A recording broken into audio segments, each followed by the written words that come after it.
বন্ধুরা, সবাইকে স্বাগত ও শুভেচ্ছা জানিয়ে শুরু করছি আজকের আয়োজন।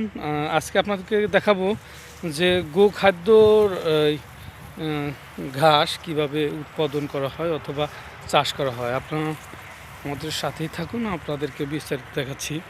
আমি এখন ঠিক দাঁড়িয়ে আছি একদম সেই ঘাসের মানে গোখাদ্যের ফসলের ক্ষেতে।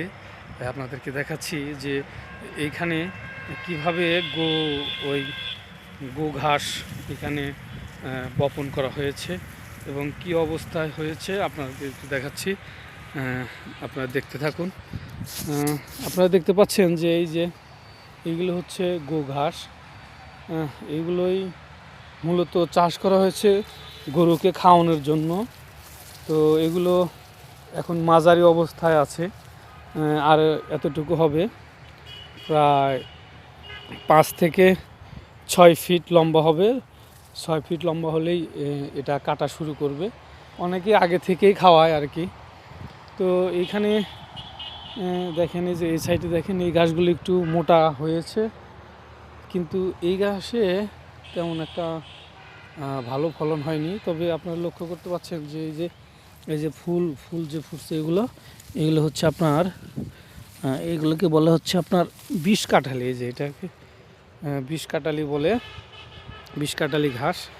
তো এই ঘাসটার এখানে প্রবণতা অনেক বেশি। এই ঘাসগুলোর কারণে হয়তো এই ঘাসগুলো করতে পারতেছে না, মানে এগুলা বেশি বৃদ্ধি হতে পারছে না। কিন্তু এই ঘাসগুলার মানে দমন করার জন্যে এটা কোনো ওষুধ এখনও পাওয়া যাচ্ছে না। তো আমার ভিডিওটা যারা দেখছেন, এর মধ্যে যদি কোনো কৃষিবিদ বা কোনো বিশেষজ্ঞ থাকেন, তাহলে কাইন্ডলি আমাকে একটু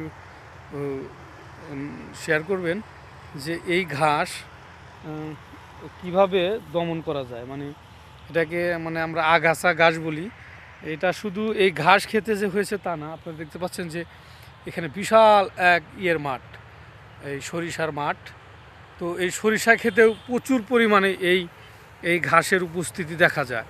তো আসলে এই ঘাসের উপস্থিতির কারণে ফসল খুব একটা করা যায় না, মানে সঠিকভাবে উৎপাদন করা যায় না। এবং এই ঘাসের কারণে আপনার কি বলবো, এই সার এবং অন্যান্য ওষুধপত্র যা আছে এগুলোর ব্যয় অনেকটাই বেশি হয়, যার কারণে খরচ বেশি হয় কিন্তু আপনার উৎপাদন কম হয়।